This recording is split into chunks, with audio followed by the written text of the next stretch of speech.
Gopi Jana Vallabha Girivaradhari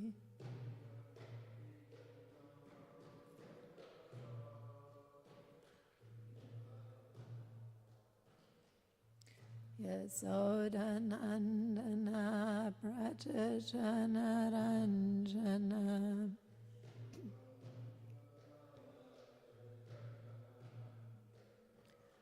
Yamunatira Vanachari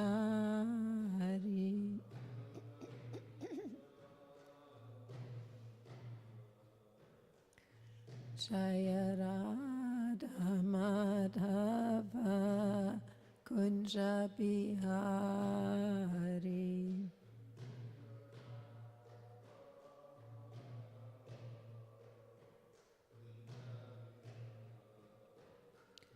Gopi Jana Vallabha Girivaradhari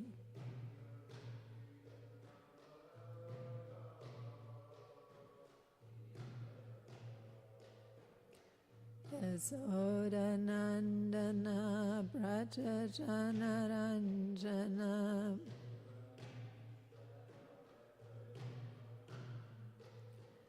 Yamunatira Vanachari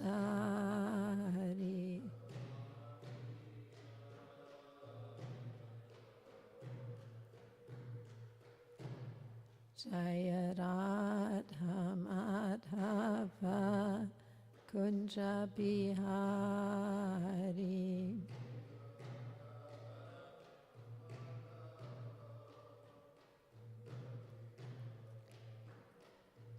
Gopi Jana Vallabha Girivaradhari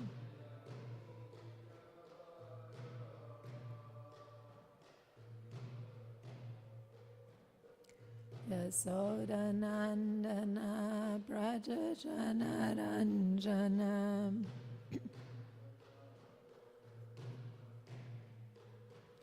Yamunatira Vanachari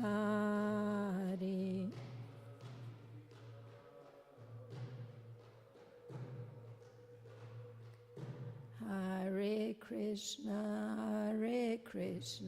Krishna Krishna, Hare Hare, Hare Rama, Rama Rama, Hare Hare.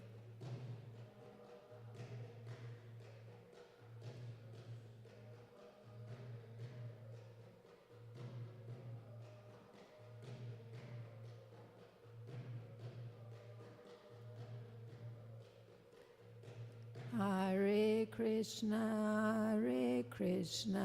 Krishna Krishna, Hare Hare, Hare Rama, Rama Rama, Hare Hare.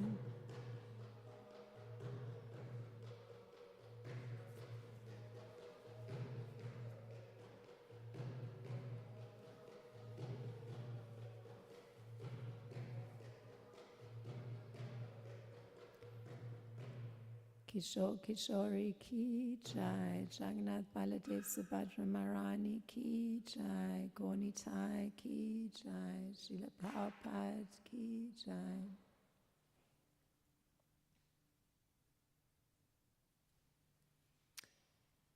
Om Namo Bhagavate Vasudevaya. Om Namo Bhagavate Vasudevaya.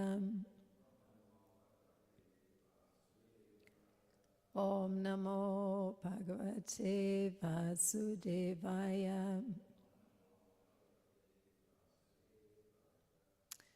Good morning. We're reading from Canto 11, Chapter 5, Text 13.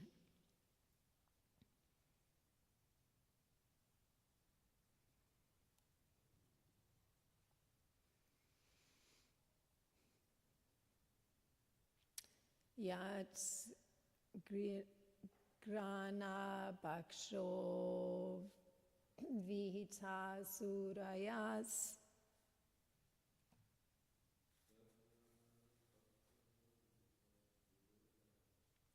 tata pashoralapanam nahimsa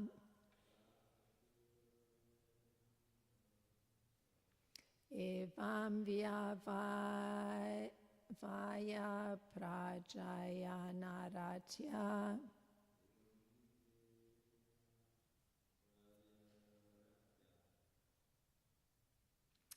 imam visudam na vidu swadharmam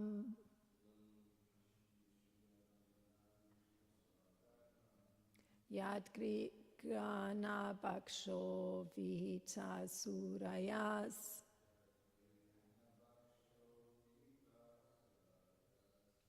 tata pashoralabanam nahimsam evam vyavaya prajaya naratya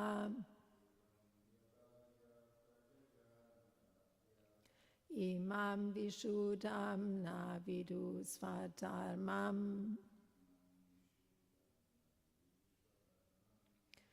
yadsgrana bhaksho vihita surayas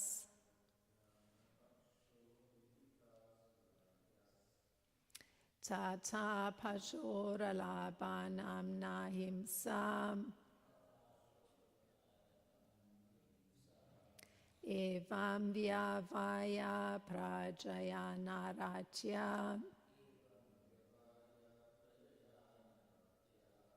imam visudam na vidu swadharmam yadgrana bhaksho vihita surayas tata pashoralabanam nahimsam evam vyavaya prajaya naratya imam visudam na vidu swadharmam. Please chant.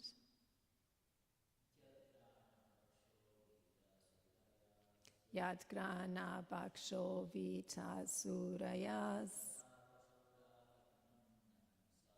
tata pashoralabanam nahimsam evam vyavaya prajaya naratya imam visudam na vidu swadharmam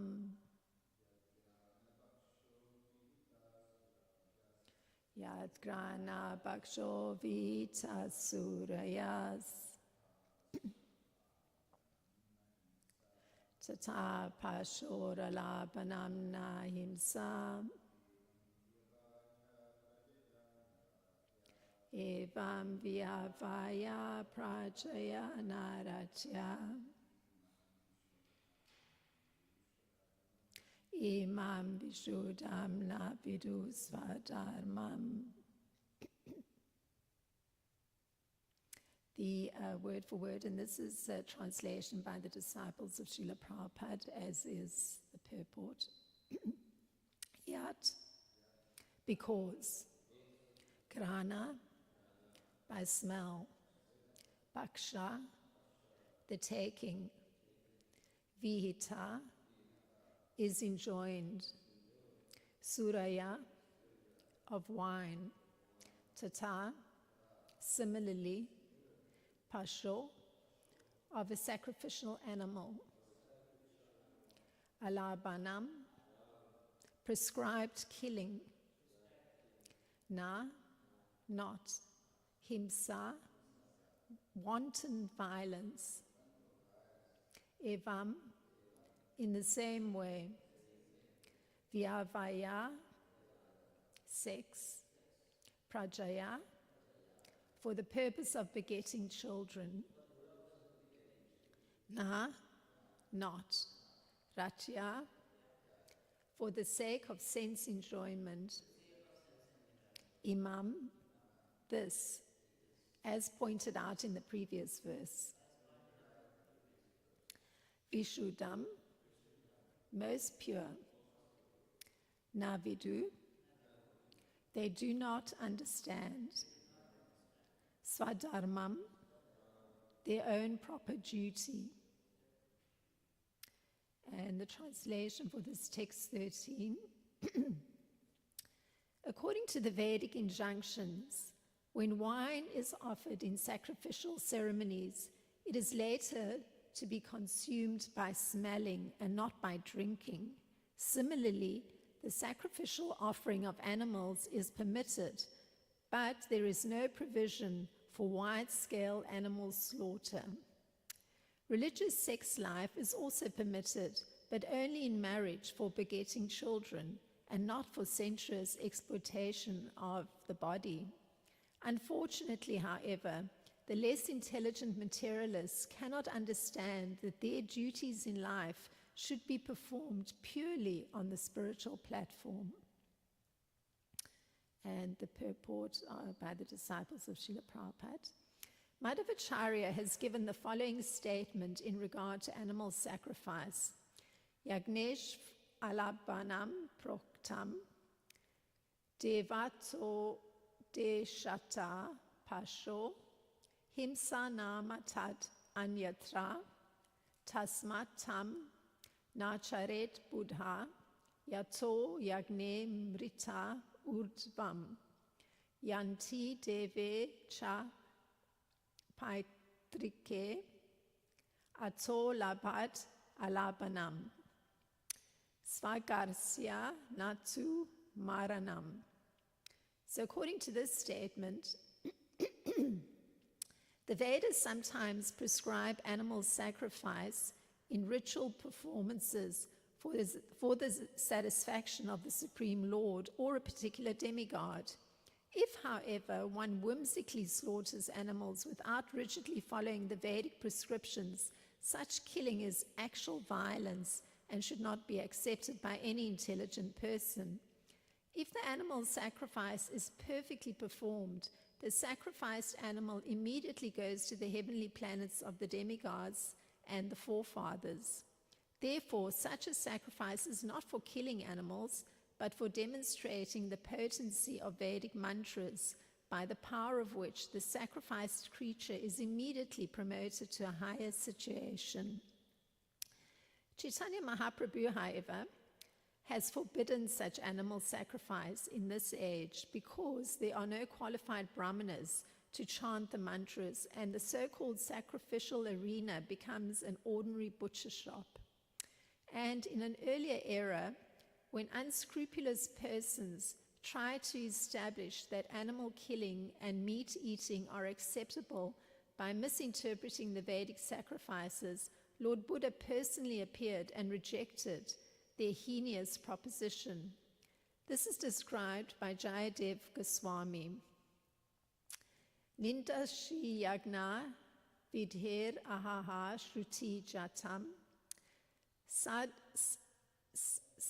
Sadaya Hridaya Darshita Pashu Gatam Keshava Buddha Sarira Jaya Jagat Isha Hare.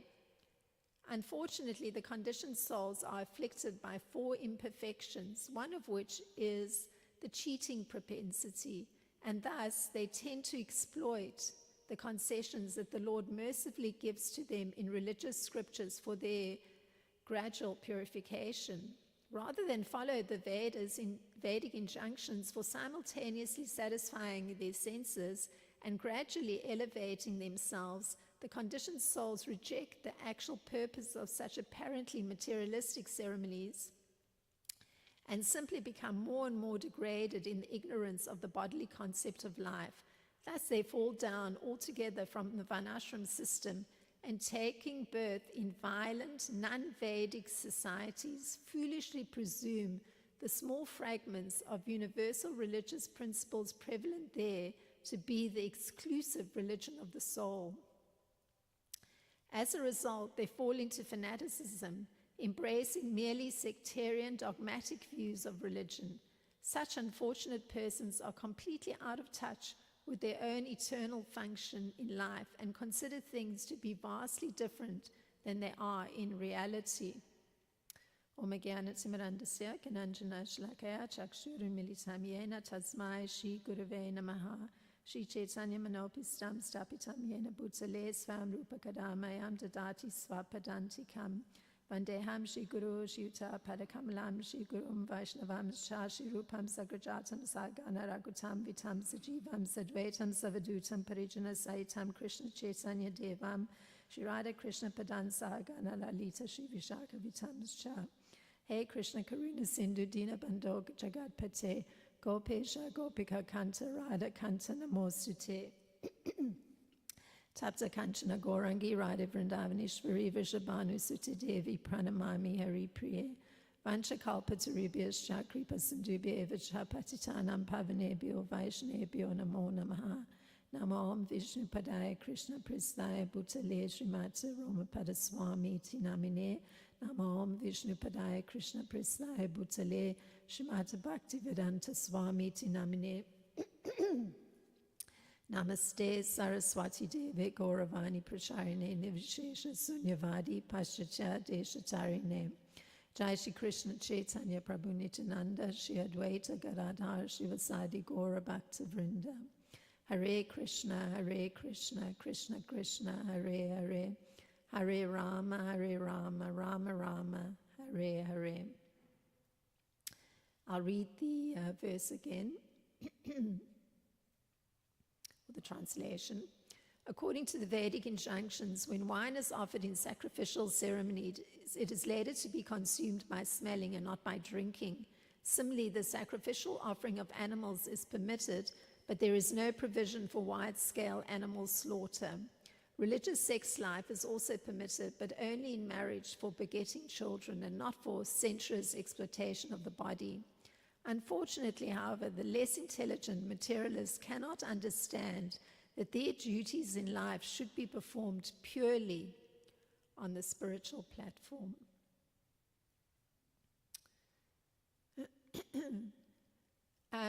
Earlier in this particular chapter, there had been mention, so this is the discussion of Narada to Vasudeva, and he is recounting a conversation with the Yogendras and King Nimi.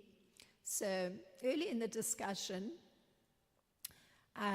in concluding these teachings to Vasudeva, Narada had said that there may be an obligatory role in the scriptures or an obligatory rule in the scriptures, but there are conditions for this rule. So I'm just launching into something and then we'll follow the explanation. So the example was given, looking at this obligatory rule, is that one should eat 5 types of animals with 5 claws when there's a desire to eat meat. So there's permission to eat meat, but there's a particular condition that has to be fulfilled. So the type of animal is identified. And Narada states, and this is from 2 verses back in the text 11, that, and he puts it this way, in this material world, the conditioned soul is always inclined to sex, meat eating, and intoxication. Therefore, religious scriptures never actually encourage such activities. Although the scriptural injunction provides for sex through sacred marriage, for meat eating through sacrificial offerings, and for intoxication through the acceptance of ritual cups of wine, such endeavors are meant for the ultimate purpose of renunciation. So, so that's the situation. There's this inclination for these particular activities, but the way that they are given space, so to speak, is through the performance of sacrifice, and it's with the purpose of becoming renounced. So renounce from that tendency for those activities. So the Vedic injunctions are giving rituals that bestow material sense pleasure in a regulated manner. So the conditioned soul then becomes accustomed to indirectly worshipping the Supreme Lord by accepting this austerity, this of regulated sense gratification in obedience to the Vedic way of life. So that Vedic way of life has concessions in terms of rules, and this is the part we're going to look at today. Rules can be defined as codes of proper conduct, or proper procedures, or the proper method, or something that is customarily done can be a rule. Or a rule can be something that's an exercise of authority. Now, interestingly, the Vedas look from the perspective, and this is the extraordinary point, the Vedas, understanding the particular inclination of human society, the Vedas look from the perspective of the level of attachment or enjoyment. So it's very interesting. It's looking at what the particular propensity is of human beings and their level of attachment to that propensity. So that's the starting point for the creation of rules. So a rule or vidhi is not an order or a command,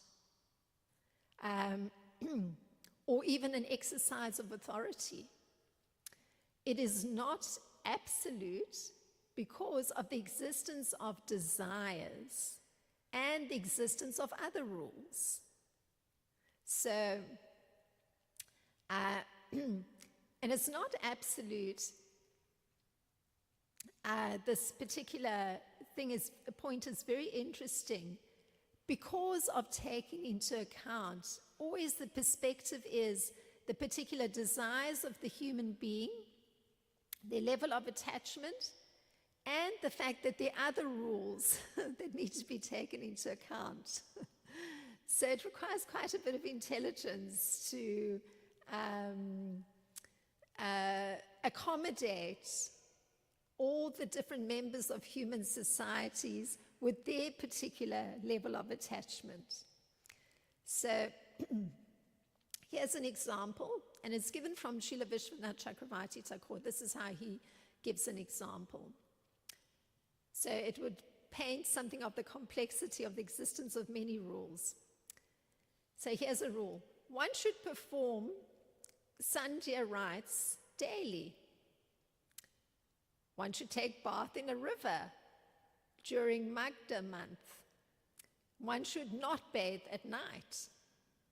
One should bathe during an eclipse of the moon. So these are all a whole bunch of rules. And so it's taken into account all different facets of when it's really important to take a bath, when it's restricted to take a bath, and when it's absolutely essential, it's a customary thing that needs to be done, that the bath is done. So there's taken into account many facets. Now, the next category of a rule is that with partial prohibitions. So there's some things that, cannot be done. So that is niyama, a rule with a proper method. So niyama favors one alternative over another. So, you're considering two things, so you decide on one. So looking from the Vedic perspective of the level of attachment, this is an instance where there is no option, but you have to perform an act.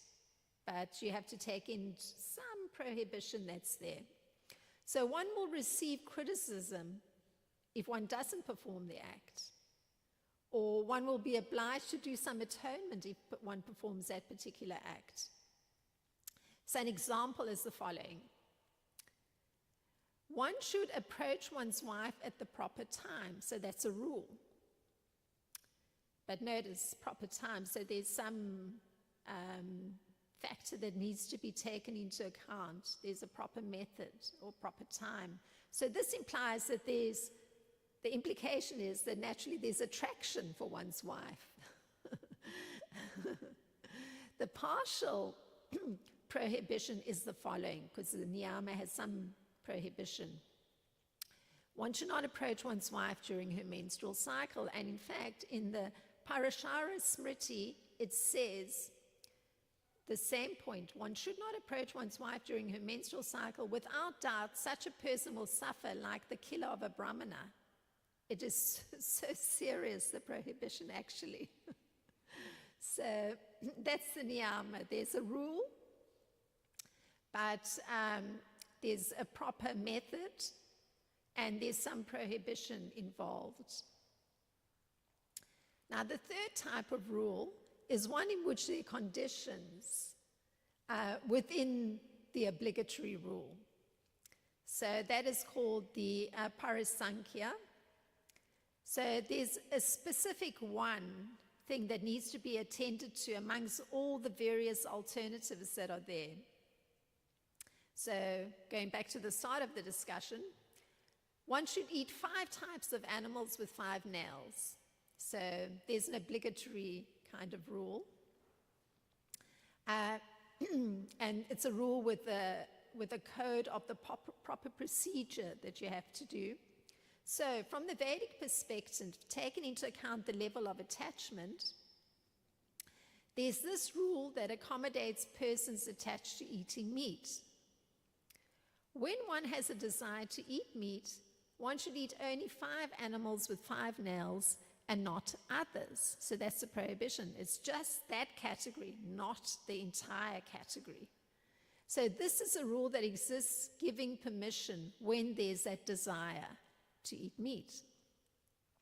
So the proper procedure for eating meat being restricted to the 5 animals with 5 nails, and the restriction has the Vedic scriptures conclude that eating meat is limited, otherwise sin is incurred. So in a similar way, the parisanya rule with its condition is also seen in the following. One should approach one's wife and not others' wives for procreation. So taking into account the level of attachment, interestingly, if one does not approach one's wife because of hatred or distaste, there is in fact a fault. So it doesn't say that sin is incurred, but there is a fault. So the current text that we've been reading, it refines the understanding, the case of performing a ritual or a Vedic sacrifice. So the refinement comes in the form of Srila Vishwanath explaining that this permission for meat, for sex, or for liquor is not permission for full indulgence. So, because, from reading the previous rules, it doesn't specify that even in that condition, there has to be some constraint. But this particular text is highlighting that there's constraint even with following the particular rule. So, Srila Vishwanath's explanation is the following. Smelling liquor is considered to be drinking the liquor. So this is not the idea that one drinks as much as one is able to drink because you've performed a sacrifice and you followed the rule. So now you've got unrestricted access. No. So sacrifice of an animal means to cut a limb, not to kill it. Of course, that sounds a little bit painful and unkind, but this is the explanation for the refinement of the rule and the constraint that's there in taking into account even constraints in the rule of the particular animals. But even imagining a tortoise or a rhinoceros having a limb cut, or a rhinoceros, it's such a heavy animal and one limb is cut. The poor creature.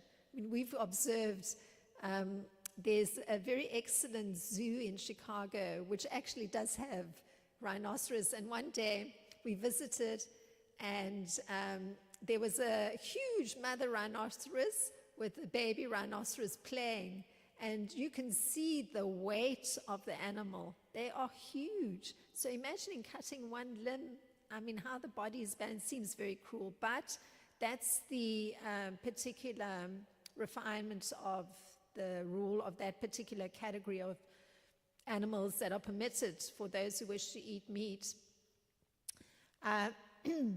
So the next one, sex is for producing children, not for enjoyment.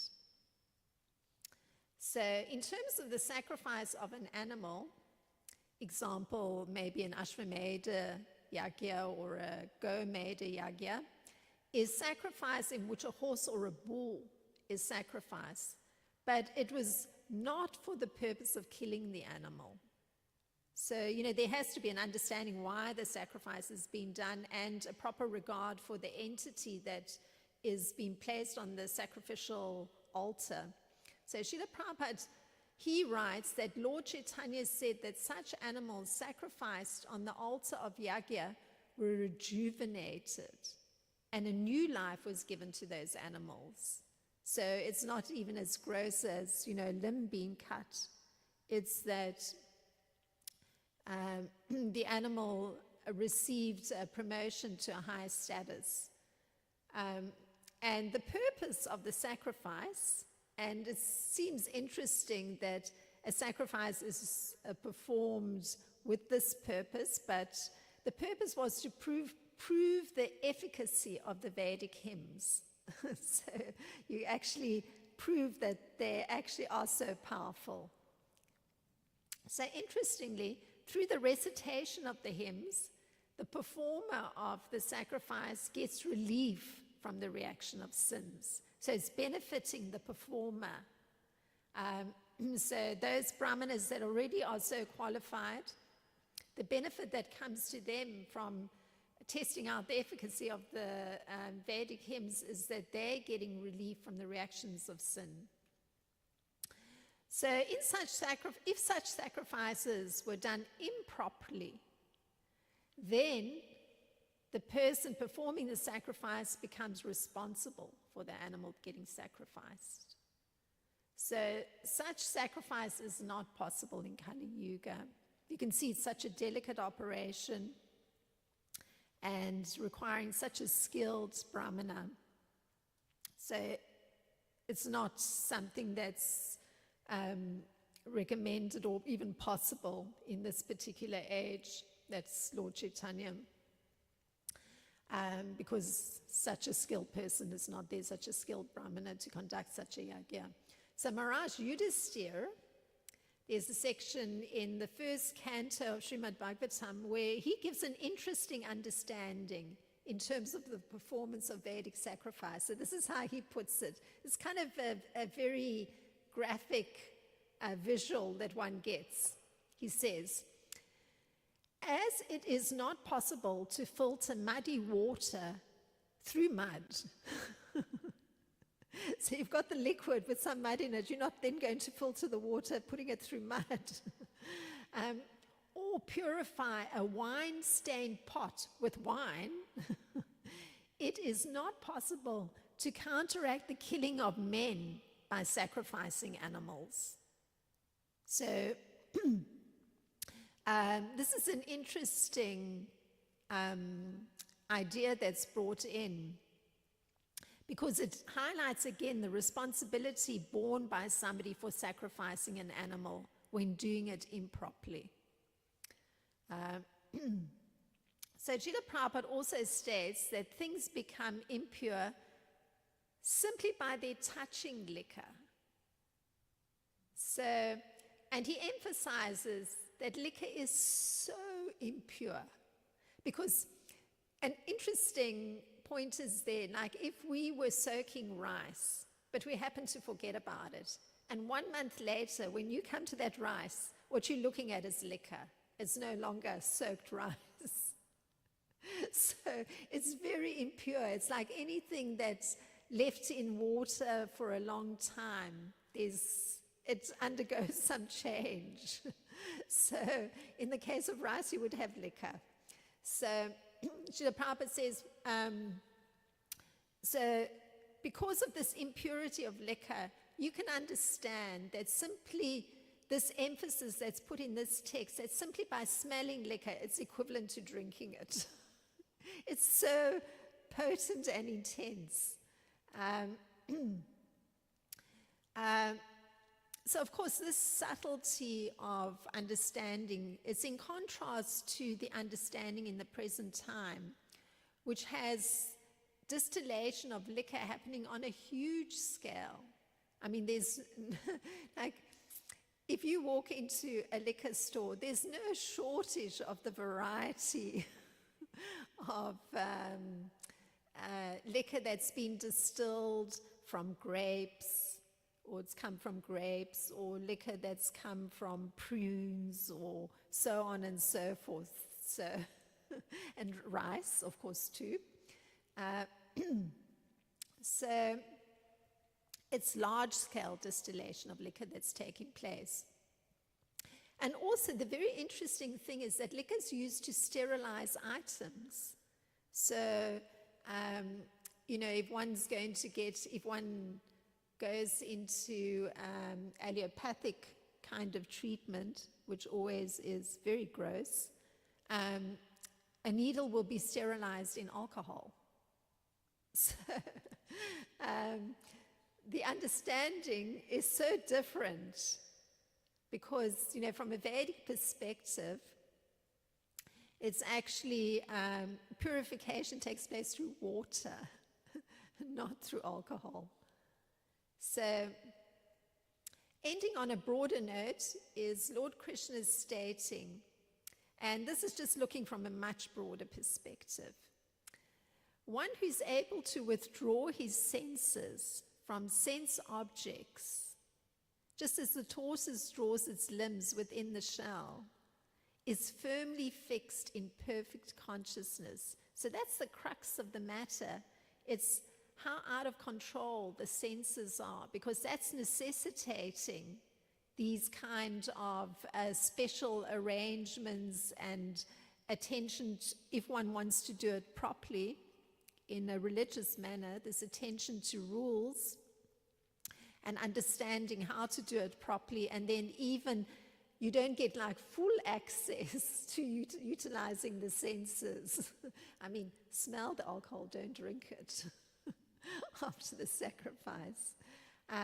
So the control of the senses is the issue, and the senses are considered to be equivalent to venomous serpents. So one can't permit the senses to act freely. And there has to be control of those serpents. So hence the very many scriptural injunctions. They have to be followed because one has to restrict oneself from sense enjoyment. And of course, this is absolutely essential for those who want to be firmly fixed in Krishna consciousness. And we were looking today at those that are persons that still may be functioning on a very materialistic level, but are still trying in some way to follow a Vedic system by adherence to some rules. And even then, it's one can't say that sensual enjoyment is going to be fully appeased, so to speak, on a gross level. But there's the great benefit because it's, in one sense, a kind of inadvertent worshipping of the Supreme Lord and making progress just by virtue of the fact that the willingness to perform or have the Vedic sacrifices performed is allowing that person to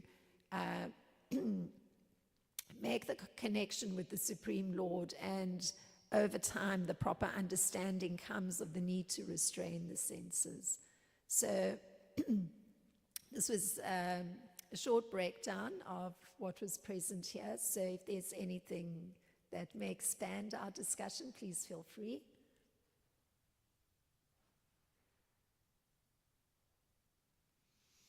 I have a couple of questions. One is in the preparation that you made, you mentioned the 5 type of animals with 5 type of claws or nails, no? Do they specify which ones? I mean, we know goats, but goats is like a little, what is it? Like a hoof or something, no? And then there's birds, which have 3 fingers, I think, or 3, I don't know. And a specific thing is given? Yes, it was actually mentioned in one of the verses. Now, I don't remember which one it was, but it was unusual animals that you wouldn't even think to consume. I remember one was a tortoise and another was a rhinoceros, because I mentioned that. And I don't remember the other listing, but unusual animals, not like common. So I don't think goat was in that list at all. I have to look for it. But it was in one of the recent verses, if somebody can remember. I don't remember the exact verse that had the listing. Sorry, but rhinoceros and tortoise were 2 of them. My God. And another one is, we heard from the narrations that are there in the Mahabharata and Ramayana that there's many situations, and also in the Bhagavatam from the heavenly regions, the consumption of liquor is sort of a common practice for Kshatriyas and demigods, the Somaras, and there's sort of a type of.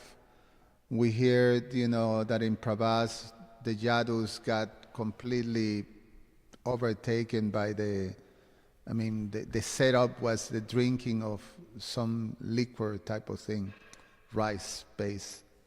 So it's confusing when you hear, well, the injunction is not necessarily for ingestion, but taking into consideration how impure and how immediately can get you in such a state of intoxication and ignorance. So that appears like quite a contradiction. Yes, there is mention that for Kshatriyas to ingest liquor is not considered a fault.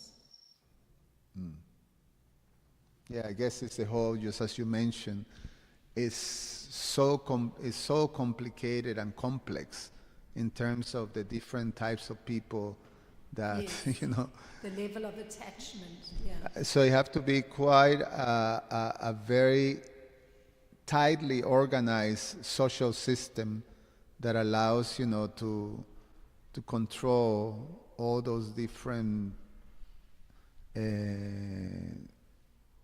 levels of rules and things like that. It's quite something. Yes, it's complex. Yeah, so that's, I guess, pointing again to the fact that needing like highly qualified brahmanas so they can discern what is the,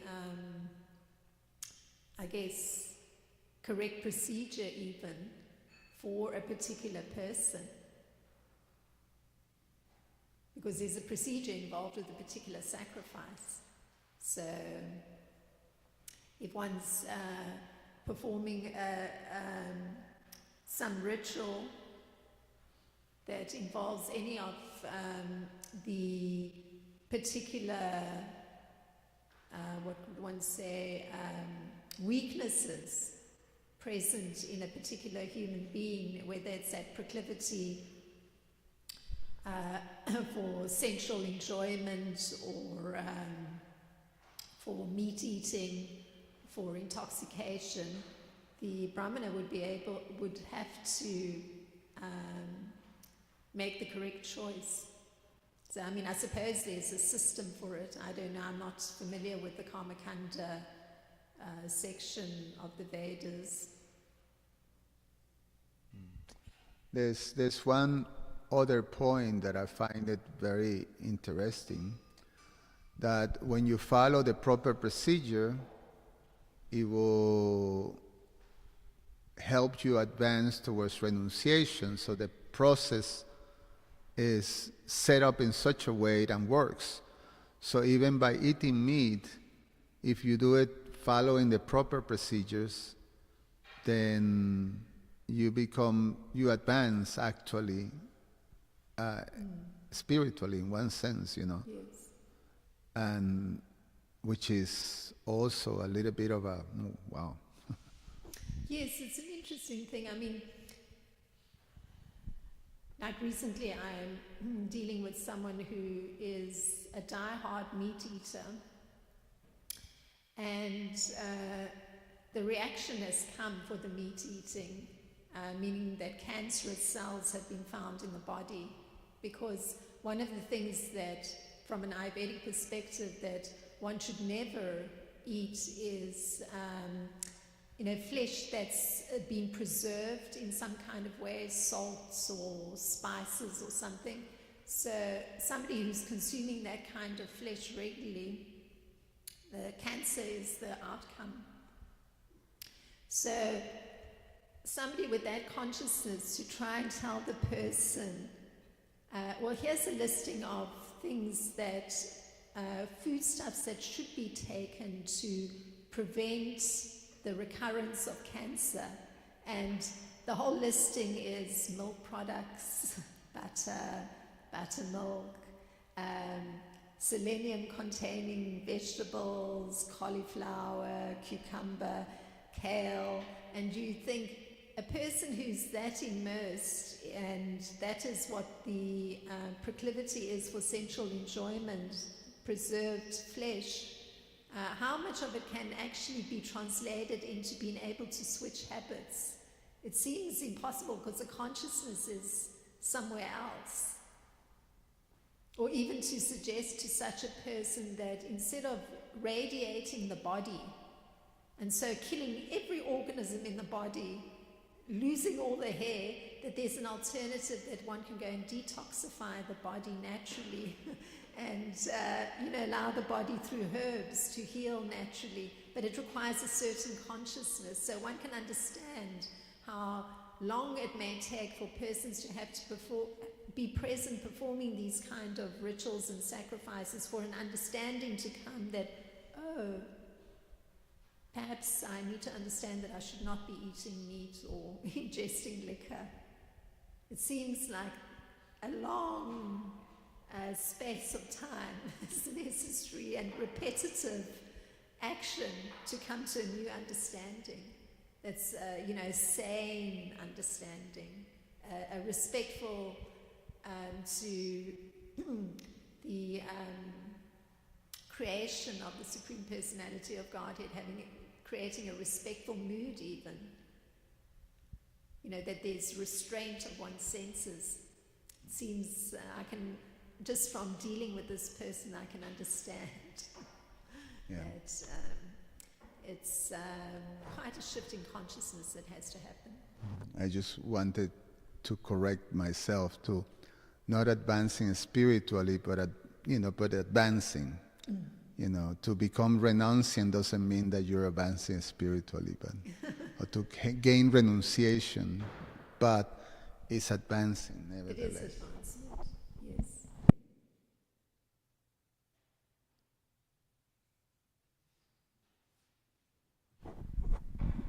When Prabhu was speaking, I was remembering the example of King Nriga. So Nriga, he was continuously doing fruitive activities, and one time one of the Brahmanas, the cow he gave to the other Brahmana, and then he was badly entrapped in that. So I was just feeling that how Prabhupada, he did not raise us from total sense gratification to some restricted, he directly raised us to the highest platform and gave us Krishna consciousness. Some comments. That's a very good point. That's a very good point. But the Krishna consciousness is putting in very graphic terms the particular rules that have to be followed. There's no two ways about it. These are the rules. It's graphically put, so there's no going to a Brahmana and having the Brahmana perform some ritual that will help one to get those items. The rule is graphic. The 4 rules are graphic for us. It's no intoxication, no meat eating, fish or eggs. It's specified directly. No illicit sex. So that is wonderful. There are persons who can accept that wholeheartedly and take to it. It means that there is a category of human beings whose level of attachment is such that it's much closer to being renounced. Because we have accepted it happily. There's not been, oh no, I don't think I can do that. Or I can do that one, but I can't do this one. Or, yeah, I can do no gambling, but I can't do one of the others. None of that is there. You know, we've accepted those rules graphically illustrated. Yeah. I was also thinking about the practicality of following these rules which are mentioned in this verse. Like we are talking about different kinds of rules about taking bath and not taking bath, having sex and not having sex. So I was thinking that most of the population, they either do it fully or they are like following the rules properly, them perfectly. So that it might be so on that extreme levels. That's what So in the middle level, like those who follow these prescribed rules and regulations of karma kanda, I guess it is very rare to see people like that in today's day and age. Yes, that could be accurate actually, because even what was mentioned is that persons, naturally get degraded over time. So then the birth is in a violent society. So the violent society, presumably that's like, if we're looking where we are in the country right now, it could be considered a violent society because we're not seeing it in the city, but just outside the city, there's big slaughterhouses. So on a mass scale, animals or cows, bulls are being put into vans, and then they have to be on a conveyor line where they're actually going to be slaughtered. And this is happening on a mass scale. It's mass scale. I read somewhere what number of animals, like not the cows or the bulls, but even like chicken, what quantity, however many thousands, millions get slaughtered over a period of time. It means that there's on a mass extreme level extermination, you could say in one sense, of life on a mass level. So it's a very violent society. So it would make sense then that the consciousness of the residents of such a place is more extreme, which is what you're pointing to, that then the indulgence in those kind of more dangerous propensities, whether it's the intoxication, the sex, the meat eating, would be more extreme. And that's what you find, like meat eaters seriously don't eat vegetables. Vegetables are unknown, virtually, to meat eaters. Or, and I don't know about the sexual habits of people, but yes, it would make sense that because the environment is so violent, it's definitely there. Because these slaughterhouses are existing, this large-scale distillation of liquor is existing, then naturally it must affect on a very subtle level the consciousness. Yeah, that is fine.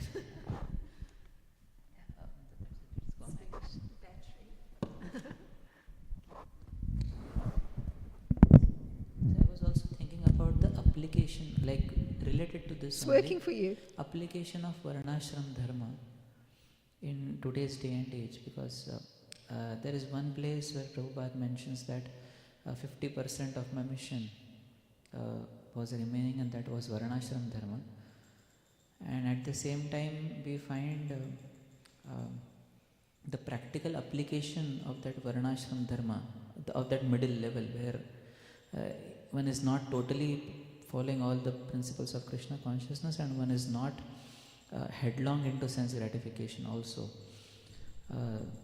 So in today's day and age, to raise people on the level of even Varnashram, how practical is it? I wanted to know some thoughts. Yes, we embarked on this discussion a little bit about 1 week ago. And because I just remembered that this particular chapter talks about the same. yes, About Varnashram it Dharma. brings up the Varnashram, the introduction brings it up. So, yeah, that in that it was right. I think I got the task to do the first verse of the chapter, which then followed the reading of the introduction, which was putting an emphasis on the Varnashram system. And in looking at the opening of this chapter, the emphasis was on, just like here, materialistic persons who are who would take sacrifices or rituals just in order to enhance their sensual pleasures. So then that was the Varnashram system. They were performing those rituals, but it's to enhance sensual pleasure. So the question came at the end with Sri Vallabha Prabhu saying, well, why then would there be this emphasis on trying to develop the Varnashram system in our society? Which was a natural question. And then the following day, Subal examined what Srila Prabhupada had said about the Varnashram system, and what emerged, at least from the processing that day and processing the next day, is that it's not the classic Vedic Varnashram system that Srila Prabhupada was talking about, because it has to have the mantle of ashram. It has to have the mantle of ashram. So it means that Krishna consciousness is being taught to the general population. So that is different then, because then the emphasis is not on the rules and finding ways to attain the sensual goal and enhance that, but rather because ashram is the mantle over everything, then the sacrifices are directly to please the Supreme Personality of Godhead, and the people are directly able to move forward, making spiritual advancement. And you could say, how is that possible? It's possible because we're actually teaching Krishna consciousness and worship of the Supreme Personality of Godhead, and the graphic rules. The graphic rules are there. And one may say, how would it be possible, just like what you brought up, of this extreme that's present in the society? And definitely there's acknowledgement that, you have to witness, the country we're living in and the habits, and you understand is on a very extreme level the inclination towards the meat eating, the intoxication, the sexual indulgence. There aren't even restrictions that are in place. So how would it be possible in that situation that it can move to accepting these very strict rules? But the extraordinary thing is that Krishna consciousness is so wonderful that persons do actually accept, like in an instance, it moves from that extreme to the opposite extreme, accepting the rule because of the beauty of Krishna consciousness. It's and the directly experienced elevation of consciousness that takes place. It's direct, and the happiness is directly experienced. So it is perfectly possible. So the Varnashram requires that mantle of the Varnas, the ashrams. The ashram has to be there. And when there's that, then it moves forward naturally. So it's not the classic Vedic one, which was this whole description of like this entanglement of brahmanas, properly qualified brahmanas, being able to discern the proper rules. None of that. It's just the clean-cut thing. Yeah. So thank you. Srila Prabhupada ki jai, Srimad Bhagavatam ki jai.